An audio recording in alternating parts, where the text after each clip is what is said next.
یہ دنیا اسلام جتنی بھی کوشش کر لیں،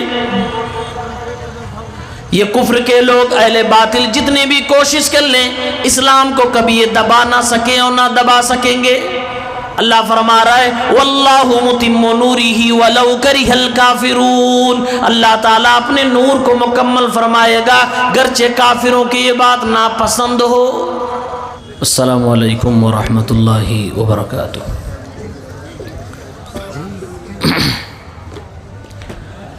ان الحمد للہ نحمده ونستعینه ونستغفره ونعوذ بالله من شرور انفسنا ومن سیئات اعمالنا من يهده الله فلا مضل له ومن يضلل فلا هادي له واشهد ان لا اله الا الله وحده لا شريك له واشهد ان محمدا عبده ورسوله يا أيها الذين آمنوا اتقوا الله حق تقاته ولا تموتن إلا وأنتم مسلمون يا أيها الناس اتقوا ربكم الذي خلقكم من نفس واحدة وخلق منها زوجها وبث منهما رجالا كثيرا ونساء واتقوا الله الذي تساءلون به والأرحام إن الله كان عليكم رقيبا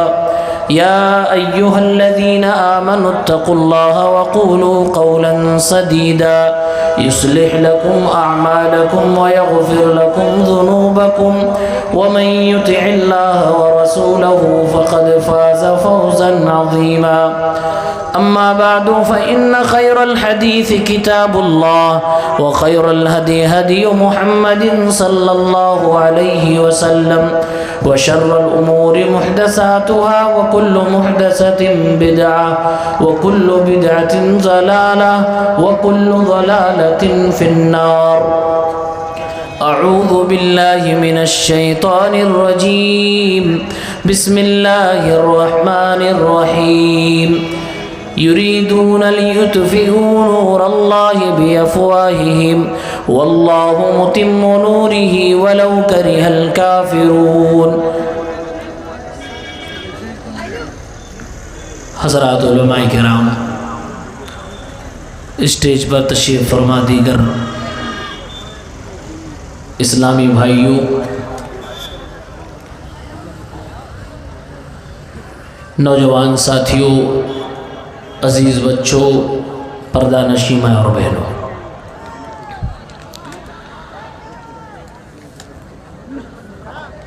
مغرب کے بعد سے لے کر ہی مسلسل خطابات آپ لوگ سماعت کر رہے ہیں، اور اگر علمی نقطہ نظر سے میں یہ کہوں تو غلط نہ ہوگا کہ اپنے اوپر حجت کو آپ تمام کر رہے ہیں، جتنا سن رہے ہیں اتنی ہی ذمہ داری بڑھتی جا رہی ہے عمل کی۔ اس کا ہمیں خیال ہونا چاہیے۔ مدنی صاحب نے اپنے خطاب میں کہا کہ جو بھی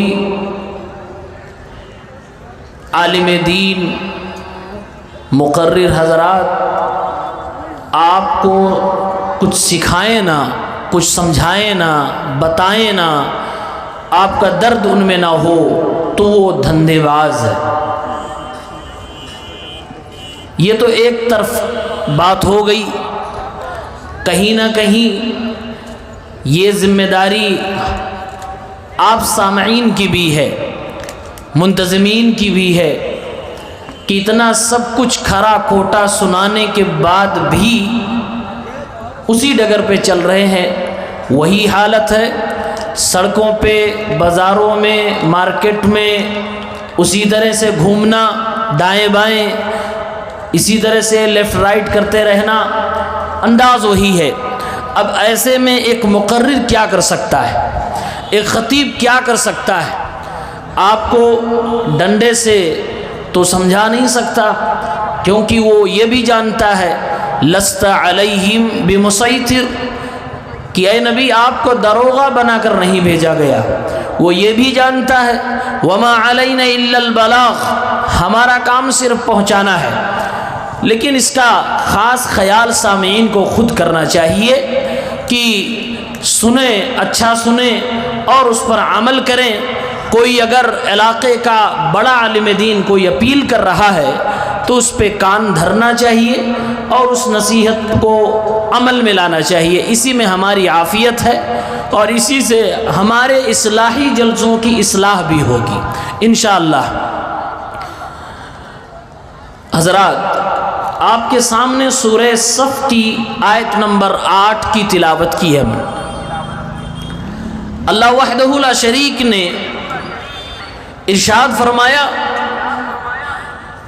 کہ ہر دور میں، ہر زمانے میں اہل باطل اہل حق کو دبانا چاہتے ہیں اور انہیں جڑ سے مٹانا چاہتے ہیں، اس کی وہ پوری جتن و کوشش کرتے ہیں، مالی علمی ہر میدان میں نبرد آزما ہوتے ہیں، مقابلے میں آنے کی کوشش کرتے ہیں، اور اگر وہ طاقت میں ہو تو اہل باطل حملہ بھی کرنے میں چوکتے نہیں ہیں، ہر طرح سے اہل حق کو نقصان پہنچانا چاہتے ہیں۔ اللہ نے ان کی منشا کو بیان کرتے ہوئے فرمایا یریدون لیطفئوا نور اللہ بافواہہم، یہ چاہتے ہیں کہ اپنے منہ سے اللہ رب العالمین کے نور کو بجھا دیں، اللہ تعالیٰ کی روشنی کو بجھا دیں، اللہ کے دین کو مٹا دیں، دین اسلام کو ختم کر دیں۔ واللہ متم نورہ ولو کرہ الکافرون، اللہ رب العالمین اپنے نور کو مکمل کر کے رہے گا چاہے کافروں کو کیوں نہ برا لگے۔ حضرت تمیم الداری کی ایک روایت ہے مسند احمد کی، اللہ کے نبی صلی اللہ علیہ وسلم فرماتے ہیں لَيَبْلُغَنَّ هَذَا الْأَمْرُ مَا بَلَغَ اللَّيْلُ وَالنَّهَارُ، یہ دین اسلام کائنات کے اس چپے چپے میں پہنچے گا اور جائے گا جہاں تک رات اور دن پہنچتے ہیں۔ لَيَبْلُغَنَّ هَذَا الْأَمْرُ مَا بَلَغَ اللَّيْلُ وَالنَّهَارُ، دنیا میں جہاں جہاں رات اور دن ہوتے وہاں اسلام ضرور پہنچے گا، اللہ رب العالمین کا دین حق ضرور پہنچے گا۔ آگے اللہ کے نبی نے ارشاد فرمایا وَلَا يَتْرُكُ اللَّهُ بَيْتَ مَدَرٍ وَلَا وَبَرٍ إِلَّا أَدْخَلَهُ هَذَا الدِّينَ، اللہ رب العالمین دنیا کے ہر پکے گھر میں بھی دین اسلام کو پہنچائے گا، ہر جھوپڑی میں بھی دین اسلام کو پہنچائے گا، چاہے عزت کے ساتھ چاہے لوگوں کو ذلیل کر کے۔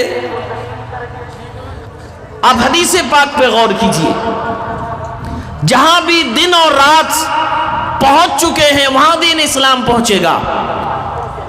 آپ اگر گوگل سے پوچھیں، جغرافیہ کے ماہرین سے پوچھیں کہ دنیا میں وہ کون سے ملک ہیں جہاں پر رات ہی نہیں ہوتی یا پھر کئی مہینے تک رات نہیں ہوتی، سورج ہی نہیں ڈوبتا ہے، تو کئی ایک ملکوں کے نام بتائیں گے جس میں سر فہرست ناروے آتا ہے۔ کہتے ہیں وہاں پر 10 اپریل سے لے کر 22 اگست تک سورج ڈوبتا ہی نہیں ہے، اور اس پورے پیریڈ کو مڈ نائٹ سن کہا جاتا ہے۔ اسی ناروے کی پاپولیشن کو اگر آپ سرچ کریے، ناروے جیسے چھوٹی سی کنٹری میں تقریباً 56 لاکھ لوگ رہتے ہیں، ان 56 لاکھ لوگوں میں 2 لاکھ لوگ مسلمان ہیں، تقریباً 2 لاکھ مسلمانوں کی آبادی ہے۔ سچ فرمایا حبیب کبریا صلی اللہ علیہ وسلم لَيَبْلُغَنَّ هَذَا الْأَمْرُ مَا بَلَغَ اللَّيْلُ وَالنَّهَارُ، جہاں جہاں بھی دن اور رات پہنچے گا وہاں پر دین اسلام پہنچے گا۔ جس کو دنیا مانتی ہے کہ ناروے میں رات ہی نہیں رات ہوتی ہی نہیں ہے، سورج ڈوبتا ہی نہیں ہے، وہاں پر بھی 2 لاکھ کی تعداد میں مسلمان موجود، جہاں 6 مہینے تک رات ہی نہیں ہو رہی وہاں بھی دین اسلام موجود، اور 2 لاکھ کی تعداد میں مسلمان، اور اس میں بھی زیادہ تر سنی مسلمانوں کی تعداد۔ یہ دنیا اسلام جتنی بھی کوشش کر لیں، یہ کفر کے لوگ اہل باطل جتنے بھی کوشش کر لیں اسلام کو کبھی یہ دبا نہ سکیں اور نہ دبا سکیں گے۔ اللہ فرما رہا ہے واللہ متم نورہ ولو کرہ الکافرون، اللہ تعالیٰ اپنے نور کو مکمل فرمائے گا گرچہ کافروں کی یہ بات ناپسند ہو۔ اسلام نہ شروع میں دبا تھا اور نہ آخر میں دبا ہے، نہ قیامت تک دبے گا۔ اور جب میں اسلام کی بات کر رہا ہوں بمقابلہ کفر کے، تو میرے دل سے یہ آواز آ رہی ہے کہ میں کیوں بھول جاؤں ان کلمہ کو مسلمانوں کو جو اہل حق کتاب و سنت کے داعیان اور کتاب و سنت کے حاملین اہل الحدیث کو بھی دبانے کی کچھ کسر چھوڑتے نہیں ہیں، کبھی موقع ضائع نہیں ہونے دیتے۔ ابھی لیٹسٹ خبر ہے 1-2 دن پہلے کی، حیدرآباد کے اندر عورتوں کا ایک اجتماع ہو رہا تھا، 200-250 عورتیں وہاں پر اکٹھا تھیں، اہل حدیث اجتماع ہو رہا تھا، تعلیم یافتہ لوگ وہاں پڑھانے کے لیے سکھانے کے لیے جمع ہوئے تھے۔ تبلیغی جماعت کے کچھ لوگوں نے وہاں پر جا کے شور مچانا شروع کر دیا تاکہ وہ پروگرام ناکام ہو جائے، اور باقاعدہ کہا کہ اس ایریے میں جہاں ہماری کثرت ہے تم لوگوں کو اگر اجتماع پروگرام کرنا تو ہم سے پہلے مشورہ کرنا پڑے گا۔ یہ سراسر غنڈہ گردی اور زبردستی۔ یہ لوگ بھی کتاب و سنت کی آواز کو دبانا چاہتے ہیں، اور جب یہی بات ہم کہہ دیتے ہیں کہ یہ جو آپس میں ایک دوسرے کو السلام علیکم الحمدللہ سبحان اللہ یہ مارکیٹ میں اپنی یہ چھوی بنائے ہوئے ہیں، حقیقت میں یہ ایسے نہیں ہے، یہ اہل حدیثوں کے دشمن ہیں، جہاں ان کو موقع آتا ہے یہ اپنی اصلیت دکھا دیتے ہیں۔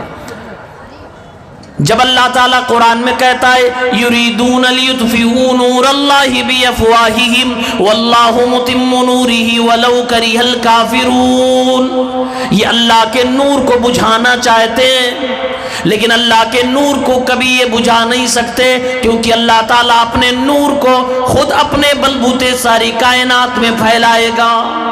یہ ہم جیسے علماء کرام اگر اللہ کے اس دن کی تبلیغ میں استعمال ہو جائیں، اللہ خدمت لے لے، یہ ہمارے نصیب کی بات ہے، ہمارا کوئی اللہ کی ذات پر احسان نہیں، دین اسلام پر کوئی احسان نہیں۔ اور علماء کہتے ہیں وہ ترمذی کی مشہور روایت جس میں اللہ کے نبی صلی اللہ علیہ وسلم نے قیامت تک کے لیے ایک نشانی بتائی ہے اہل حق کی، لا تزال طائفۃ من امتی ظاہرین علی الحق لا یضرهم من خذلهم حتی یأتی امر اللہ، ایک ایسی جماعت میری امت کا جو ہمیشہ حق پہ قائم و دائم رہے گا، مسلسل یہ شروع دور سے لے کے آخر تک پایا جائے گا۔ اللہ کے نبی فرما رہے ہیں لا یضرهم من خذلهم، جو ان کی دشمنی پالے گا، جو ان سے نفرتیں کرے گا، ان کو ذرہ برابر نقصان نہیں پہنچا پائے گا یہاں تک کہ قیامت آ جائے گی۔ یہ اہل حق اور اہل باطل کی لڑائی کا تذکرہ میرے نبی نے فرمایا۔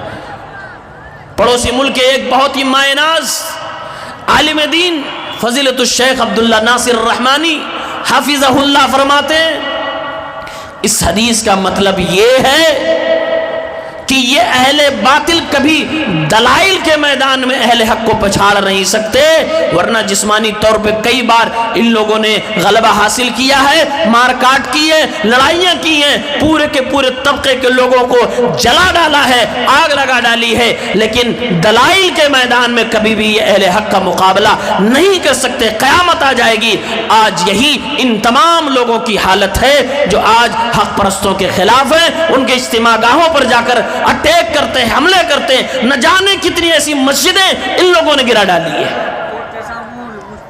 یریدون لیطفئوا نور اللہ بافواہہم، اہل باطل کفر کے لوگ تو چاہتے ہیں کہ مسلمانوں کی مسجدیں منہدم ہو جائیں، مدرسے بند ہو جائیں، مسلمان جس زبان کا استعمال کر کے اپنے دین و اسلام کا پرچار کرتا ہے وہ زبان ختم کر دی جائے، صوبے سے، شہر سے، اسٹیٹ سے، ملک سے عربی پہ پابندی لگ جائے، اردو زبان پہ پابندی لگ جائے، اور نہ جانے کیا کیا الفاظ استعمال کیے جاتے ہیں کہ لوگ اردو پڑھ پڑھ کے کٹملے بن رہے ہیں، اور اس کا ہم کٹملہ نہیں بننے دیں گے۔ یہ سب اہل باطل کے منصوبے۔ یہ مسلمانوں کو ہر ناحیے سے کمزور دکھانے کی، ہمارے دین و ایمان کو خطرے میں لانے کی کوشش کی جا رہی ہے۔ لیکن اللہ کا کیا فرمان ہے؟ وَاللَّهُ مُتِمُّ نُورِهِ وَلَوْ كَرِهَ الْكَافِرُونَ، اللہ تعالیٰ اپنے نور کو ضرور مکمل فرمائے گا، چاہے کسی سی ایم کو برا لگے، چاہے کسی پی ایم کو برا لگے، چاہے کسی سیکریٹری کو برا لگے، چاہے کسی مکھیا جی کو برا لگے، چاہے کسی عالم کو برا لگے، چاہے کسی جاہل کو برا لگے، چاہے کسی مقرر کو برا لگے، چاہے کسی جماعت کو برا لگے، کسی بھی تنظیم کو برا لگے، اللہ مکمل کرے گا اپنا دین۔ اور اللہ نے آگے فرمایا یہ دین اسلام مکمل ہو کے رہے گا، اس کے پاس دو انمول چیزیں ہیں۔ نمبر ایک علم ہے، اور وہ علم آسمانوں والا علم۔ نمبر دو اس علم پہ عمل بھی ہے۔ جب تک امت مسلمہ یہ دونوں چیزیں تھام کے رکھے گی، یعنی علم نافع اور عمل صالح، دنیا میں کوئی قوم جنم ہی نہیں لی ہے اور نہ قیامت تک لے گی کہ مسلمانوں کا سامنا کر سکے۔ وہ دونوں چیزیں کیا ہے؟ علم نافع، عمل صالح۔ اس کو یوں اللہ نے قرآن میں بیان کیا، هو الذي ارسل رسوله بالهدى ودين الحق ليظهره على الدين كله ولو كره المشركون۔ وہی اللہ کی ذات ہے جس نے اپنے نبی صلی اللہ علیہ وسلم کو ہدا کے ساتھ بھیجا۔ مفسرین نے بیان کیا، ابن عباس رضی اللہ تعالی عنہما نے بیان کیا، ہدا کے معنی یہاں پر علم نافع ودین الحق، اور دین حق کے معنی ہے عمل صالح۔ یہ دو چیزیں مسلمانوں تمہارے پاس ہیں، اس کو بچا کے رکھو اور یہ اپنی پہچان بنا لو۔ دنیا میں کوئی تمہارا مقابلہ نہیں کر سکتا، چاہے وہ باہری دشمن ہو یا اپنا کوئی دشمن ہو، اگر یہ دو چیزیں آپ کے پاس ہے کوئی مقابلہ نہیں کر سکتا، علم نافع اور عمل صالح۔ آج ہماری حالت کیا ہے کہ ہمارے پاس علم نہیں رہا، اور اگر ہے بھی تو ہمارے پاس عمل نہیں رہا ہے، عمل کے میدان میں ہم کورے ہو گئے۔ اور یاد رکھیں میرے بھائیوں، اگر علم ہو عمل نہ ہو تو یہ اللہ کے غضب کا سبب بن جاتا ہے۔ ہم قرآن کریم کی پہلی سورت پڑھتے ہیں، غیر المغضوب علیہم ولا الضالین، اے اللہ تعالیٰ صراط مستقیم دکھا، اے اللہ سیدھا راستہ دکھا، وہ سیدھا راستہ جو یہودیوں والا نہ ہو، جو عیسائیوں والا نہ ہو، اے اللہ ان لوگوں کا راستہ نہیں چاہیے جن پر تیرا غضب نازل ہوا۔ یہ مغضوب علیہ قوم کون سی قوم تھی؟ یہودیوں کی قوم تھی۔ ان کی غلطی یہ تھی، مفسرین نے بیان کیا، علم ان کے پاس ہوتا تھا، عمل نہیں کرتے تھے۔ آج ہماری بھی کچھ ایسے ہی حالت بنتی جا رہی ہے۔ ہر دور میں اہل باطل نے اہل حق کو دبانے کی کوشش کی ہے۔ شروع سے آپ تاریخ دیکھیے، آخر تک یہی کہانی ملے گی، لیکن ہر وقت میں اللہ تعالیٰ نے اسلام کو غلبہ عطا فرمایا۔ جب ہمارے نبی نہیں پیدا ہوئے، ابھی خانہ کعبہ پر ایک بادشاہ لشکر کے ساتھ حملہ کرنے جا رہا ہے، لشکر میں ہاتھیاں بھی شامل ہیں، خانہ کعبہ کو گرانے کی کوشش کی جا رہی ہے۔ اس کے لیے پوری پلاننگ کے ساتھ فوج کشی کر لی گئی، خانہ کعبہ کی طرف رخ کر لیا گیا۔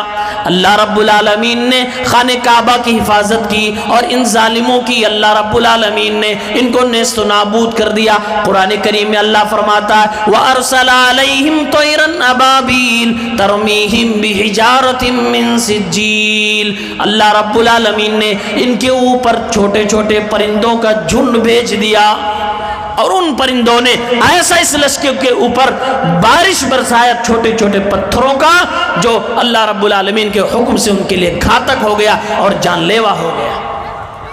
تو خانہ کعبہ کو گرانے کے لیے میرے نبی کے آنے سے پہلے ہی اہل باطل نے کوشش کی، لیکن رب العالمین نے خانہ کعبہ کی حفاظت فرمائی۔ ہمارے نبی کی پیدائش ہو گئی جب آپ نے فرمایا، قولوا لا الہ الا اللہ تفلحوا، اے میری قوم کے لوگوں لا الہ الا اللہ کہو کامیاب ہو جاؤ گے۔ کوہ صفا پہ کھڑے ہو کر آپ نے جب آواز لگائی، تو آپ کے سگے چچا ابو لہب نے کہا تبا لکا یا محمد الہذا جمعتنا، تیرے ہاتھ خاک آلود ہوں، کیا تو نے اسی لیے ہمیں جمع کیا تھا؟ اس وقت بھی باطل نے حق کو دبانے کی کوشش کی. اللہ تعالیٰ نے اپنے نبی کی دفاع میں قرآن کریم کی ایک مکمل سورت نازل فرما دی. تبت یدا ابی لہب و تب ما اغنی عنہ مالہ وما کسب، کہ ہاتھ تو خاک آلود ہوں گے ابو لہب کے، میرے محبوب جناب محمد عربی صلی اللہ علیہ وسلم کے نہیں. اور اللہ نے پوری کنڈلی کھول ڈالی اور کہا یہ ابو لہب کی بیوی وَامْرَأَتُهُ حَمَّالَةَ الْحَطَبِ، یہ بھی جہنم کے اندر جائے گی، اس کا شوہر یہ بھی جہنم کے اندر جائے گا. تو یہاں بھی باطل نے حق کو دبانے کی کوشش کی، لیکن اللہ تعالیٰ نے حق کو بڑھاوا دیا اور حق کی حفاظت کی ہے. اور آگے بڑھیے، جب کچھ مسلمان کی تعداد بڑھ گئی تو مشرکین مکہ نے مسلمانوں کو شیب ابی طالب میں قید کر دیا، مسلمانوں کا سوشل بائیکاٹ کر دیا گیا. اب نہ انہیں کھانا دیا جائے گا اور نہ ان سے بات چیت کی جائے گی، نہ ان سے شادی بیاہ کیا جائے گا، نہ کوئی چیز ان سے خریدی جائے گی، نہ ان سے کچھ لیا دیا جائے گا. یہ معاہدہ تیار کر دیا گیا. اس موقع پر بھی باطل نے مسلمانوں کو جڑ سے مٹانے کی کوشش کی. اللہ نے کیسے مدد فرمائی؟ ایک چھوٹے سے کیڑے کے ذریعے سے اللہ تعالیٰ نے سارے معاہدے کو، اس میں جو کچھ لکھا تھا سب کو مٹا دیا، صرف اللہ کا ذکر اس کے اندر باقی رہ گیا. اور اللہ نے اس موقع پر مسلمانوں کی مدد کے لیے کفار ہی میں سے کچھ لوگوں کو کھڑا کر دیا جو مسلمانوں کے حق میں آواز اٹھا رہے تھے. اس موقع پر بھی اللہ تعالیٰ نے حق والوں کا ساتھ دیا اور حق کو دبنے نہیں دیا، اپنے نور کو اللہ تعالیٰ نے مزید روشن کیا. اور آگے بڑھیے، ایک وقت آتا ہے مشرکین اللہ کے نبی صلی اللہ علیہ وسلم سے سودے بازی کرنے کے لیے تیار ہوتے ہیں اور کیا کہتے ہیں؟ ابو طالب یہ تمہارا بھتیجا جو محمد ہے یہ آئے دن ہمارے معبودوں کے خلاف بولتا رہتا ہے، اس سے بولو. اگر اسے دولت چاہیے تو دولت دے دیں گے، اگر اسے شہرت چاہیے تو مل ہی جائے گی، اگر اسے مکہ کی خوبصورت عورت چاہیے تو اسے مل جائے گی، اگر حکومت چاہیے وہ بھی مل جائے گی، اور اگر کچھ بیماری ہے اس کو تو اس کے علاج بھی ہم لوگ کروا دیں گے، لیکن بول دو کہ ہم سے یہ سودا کر لے. جب چچا ابو طالب نے اللہ کے نبی صلی اللہ علیہ وسلم سے یہ بات بتلائی، میرے نبی نے وہ تاریخی جملہ ارشاد فرمایا، اے میرے چچا ابو طالب، اگر یہ لوگ داہنے ہاتھ میں سورج بھی رکھ دیں اور بائیں ہاتھ میں چاند بھی رکھ دیں تو محمد رسول اللہ اپنے مشن سے کبھی بھی باز نہیں آ سکتا.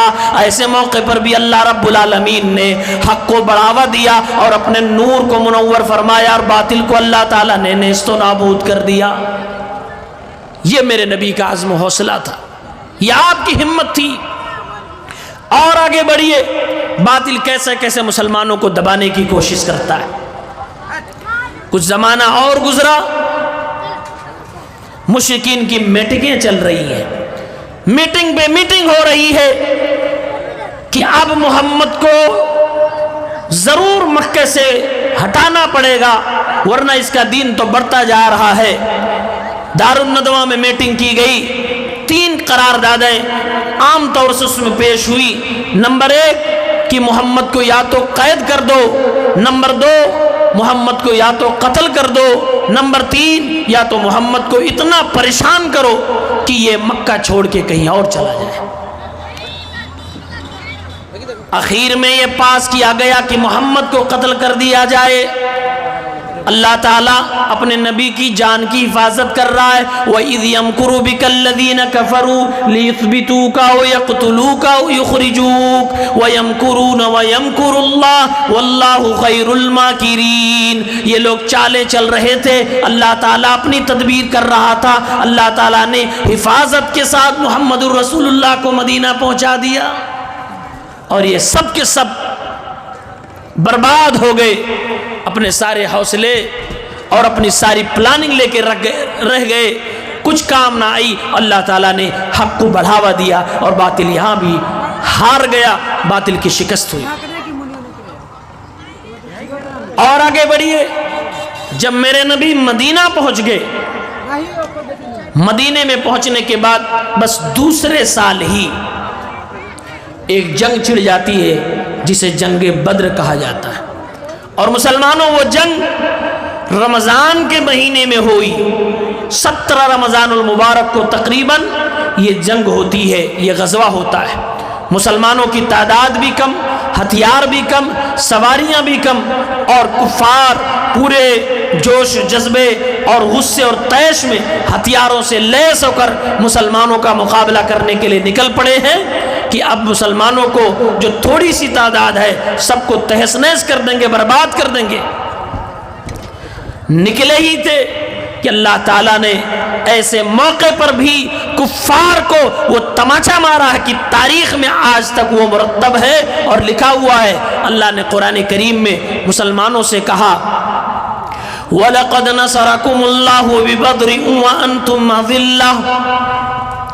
اللہ تعالیٰ نے مسلمانوں کی مدد میدان بدر میں اس وقت بھی کی جب مسلمان انتہائی زیادہ کمزور تھے. 1000 فرشتہ آسمان سے اترتا ہے, 3000 5000 فرشتے اترنے کی بات قرآن کریم میں بتائی گئی. کس لیے؟ مسلمانوں کی مدد کے لیے, مسلمانوں کی عزت و آبرو کی حفاظت کے لیے, مسلمانوں کے جان و مال کی حفاظت کے لیے. اس موقع پر بھی باطل شکست کھاتا ہے اور حق کو جیت ملتی ہے. اور آگے بڑھے. سن 5 ہجری میں ایک اور غزوہ ہوتا ہے جسے غزوہ احزاب کہا جاتا ہے. یہ وہ غزوہ تھا جس میں مسلمانوں کی حالت بہت زیادہ خراب ہو گئی تھی. ذہنی طور سے بڑے الجھنوں میں پڑ گئے تھے, بالکل جھجھوڑ دیے گئے تھے. بڑی سخت آزمائش تھی. پورے 10,000 کا لشکر مدینے کو جس طرف سے بھی گھیر سکتے تھے گھیر لیتے ہیں. اور یہ 10,000 صرف مکے کے مشرکین کے نہیں تھے, یہ باہر سے آئے ہوئے دیگر دشمن بھی تھے. پوری 10,000 کی تعداد میں آ کر مدینے کو گھیر لیتے ہیں. اللہ عز و جل نے قرآن کریم میں اس منظر کو بیان کرتے ہوئے, مسلمانوں کی دلی کیفیت کو بیان کرتے ہوئے فرمایا وَإِذْ زَاغَتِ الْأَبْصَارُ وَبَلَغَتِ الْقُلُوبُ الْحَنَاجِرَ وَتَظُنُّونَ بِاللَّهِ الظُّنُونَ هُنَالِكَ ابْتُلِيَ الْمُؤْمِنُونَ وَزُلْزِلُوا زِلْزَالًا شَدِيدًا. ایسے موقع پر مسلمانوں کی آنکھیں پٹی کی پٹی رہ گئیں اور ان کے کلیجے منہ کے آگے اللہ کے بارے میں غلط سوچنے لگے.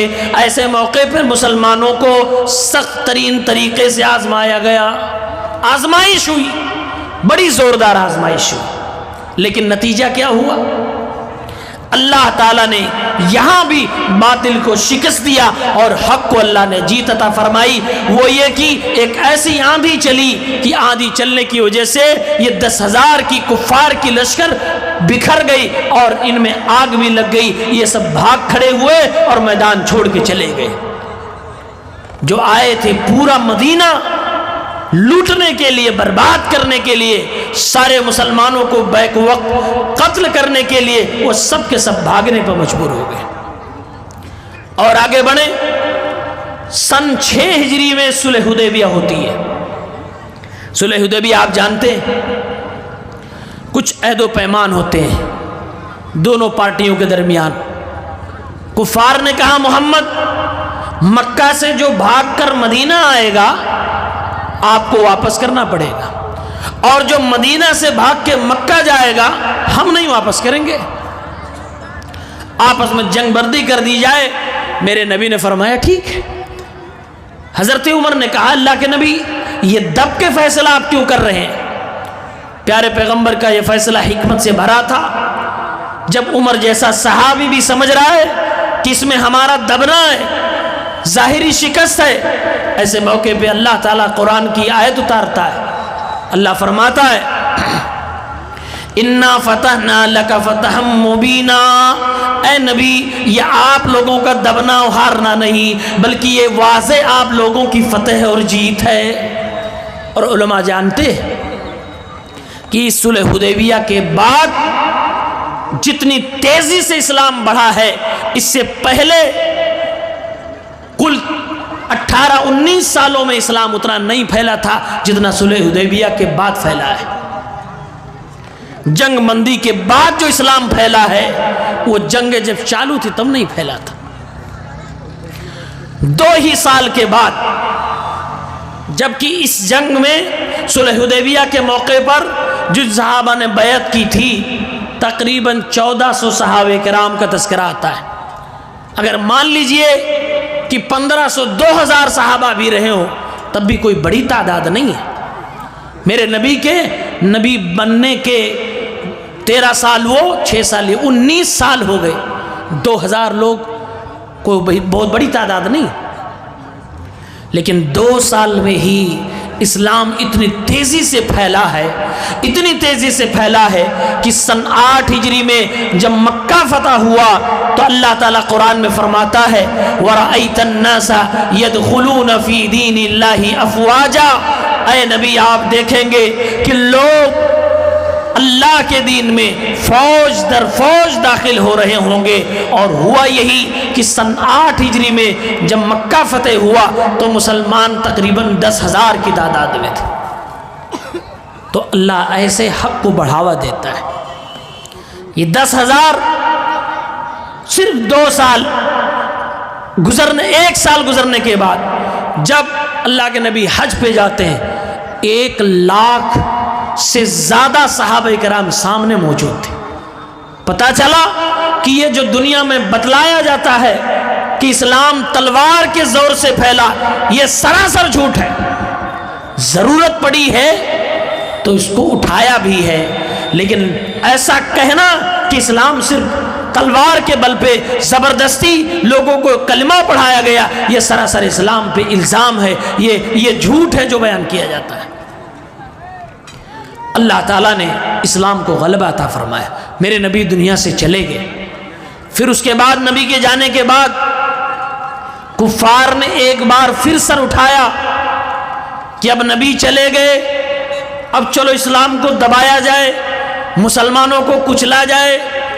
کچھ لوگوں نے اسلام چھوڑنا شروع کر دیا، مرتد ہونے لگے۔ کچھ لوگوں نے کہا ہم زکوٰۃ نہیں دیں گے، کچھ لوگوں نے کہا اب نبی کے بعد ہم نبی ہیں۔ طرح طرح کے فتنے جنم لیتے ہیں۔ ابو بکر صدیق جیسا خلیفہ ہوتا ہے، اللہ تعالیٰ اب نبی کے جانے کے بعد ابو بکر صدیق سے اس دین کی خدمت لیتا ہے۔ انہوں نے جہاں ایک طرف مرتدین کا مقابلہ کیا تو دوسری طرف نبوت کا جھوٹا دعویٰ کرنے والے دجالوں کا مقابلہ کیا، تیسری طرف جن لوگوں نے زکوٰۃ دینے سے انکار کیا تھا ان کا مقابلہ کیا اور اسلام کی حفاظت کی۔ اللہ کے نبی کے جانے کے بعد بھی عہد صدیقی میں بھی واللہ متم نورہ ولو کرہ الکافرون کی تعبیر آپ کو صاف صاف نظر آئے گی۔ اور یہ تاریخ، یہ سلسلہ چلتا چلا جائے گا، آپ دیکھتے چلے جائیں گے۔ اور میں اگر یہ بات کہوں تو غلط نہیں ہوگی کہ قیامت تک آپ دیکھتے جائیں گے، نوٹ کرتے جائیں گے، موجودہ دور میں سلفی مسلک اہل الحدیث جماعت وہ اسی نہج پر، اسی مسلک پر، اسی طرز پر، اسی طریقے پہ چل کر غیروں سے بھی اسلام منوا رہی ہے، اپنوں میں بھی جو اسلام کے لیے خطرہ ہے ان کو سمجھا رہی ہے۔ اور قیامت تک یہ جماعت انشاءاللہ الرحمن کتاب و سنت کے اس بہترین منہج کے ساتھ، اسلوب کے ساتھ، صحابہ کی فہم اور صحابہ کے طرز تفہم کے مطابق اسلام کے دنیا کے اندر چپے چپے میں پھیلانے کا کام کرے گا۔ اور اللہ رب العالمین جیسے اس دور میں اس دین کو اپنے نبی اور اپنے نبی کے خلفاء کے ذریعے سے بڑھا رہا تھا، ویسے قیامت تک اہل الحدیث کے ذریعے سے اللہ رب العالمین اس دین کو بڑھاتا رہے گا۔ اسی لیے امام ترمذی رحمۃ اللہ علیہ اپنے کتاب کے اندر لکھتے ہیں کہ یہ طائفہ منصورہ جو قیامت تک باقی رہے گا، صحیح اسلام کی ترجمانی کرتا رہے گا، ان لم یکونوا اہل الحدیث فلا ادری من ہم، اگر وہ اہل حدیث نہیں ہے، حدیث کو لکھنے پڑھنے والے نہیں ہیں، اس پر عمل کرنے والے نہیں ہیں، تو مجھے نہیں معلوم یہ کون سے طائفہ منصورہ کی بات ہو رہی ہے، یہ کون سے دین دھرم کی بات ہو رہی ہے۔ تو یہ اہل حدیثوں آپ کی فضیلت ہے، یہ آپ کا رتبہ ہے، شروع سے لے کر اخیر تک جو بھی باتیں آپ نے دیگر علماء اور میری زبانی سنی، بس اس پر عمل کرنے کی ضرورت ہے۔ یہی ہماری آپ سے پرزور اپیل ہے کہ عمل کے میدان میں آگے بڑھو، ورنہ اللہ تعالیٰ نے اس دین کو بلند و بالا کرنے کے لیے جو دو وجہیں بتائی ہیں، وہ دو وجہیں، ایک علم نافع، ایک عمل صالح ہے۔ اگر علم ہوتا رہے گا، خوب جلسے جلوس میں تقریریں سنتے رہیں گے، علم تو آ ہی جائے گا، دور دراز سے قابل اور بہترین علماء آپ کے درمیان آتے رہتے ہیں، سناتے رہتے ہیں، علم اضافہ ہوتا رہے گا، لیکن عمل تو آپ ہی کو کرنا ہے، عمل تو ہمیں ہی کرنا ہے، لہٰذا عمل کے میدان میں آگے بڑھیں، ورنہ اللہ کا جو وعدہ ہے وہ وعدہ آپ سے نہیں پورا ہوگا، یعنی کہ آپ مارے جائیں گے، کچلے جائیں گے، دبائے جائیں گے، آپ کو شکست ہی ہر موڑ پہ ملے گی، آپ فتح یاب نہیں ہو سکتے، آپ کامیابی سے ہمکنار نہیں ہو سکتے۔ یہ دونوں چیزیں لازم ہے، پکڑ کے رکھیے، علم نافع یعنی کتاب اللہ، سنت رسول اللہ اور صحابہ کرام کا فہم، اور پھر اس کے اوپر قدر المستطاع جتنی طاقت ہو عمل کیا جائے، یہی مسلمانوں کی روح ہے، یہی اسلام کو زندہ کرتا ہے، اور یہی اسی سے اسلام زندہ ہے، اور اسی سے اسلام غالب ہے، اور اسی سے قیامت تک غالب رہے گا۔ جو اس کی ترجمانی کرے وہی صحیح اور سچا مسلمان ہے۔ یہی آج کا میرا میسج اور پیغام ہے۔ اللہ تعالیٰ سے دعا ہے رب العالمین ہم سب کو عمل کرنے کی توفیق عنایت فرمائے، رب العالمین ہمیں اور آپ کو زیادہ سے زیادہ علم نافع حاصل کرنے کی توفیق دے، اور اس کے مطابق ہمیں عمل کرنے کی توفیق عنایت فرمائے، آمین۔ وآخر دعوانا ان الحمد للہ رب العالمین، والسلام علیکم ورحمۃ اللہ وبرکاتہ۔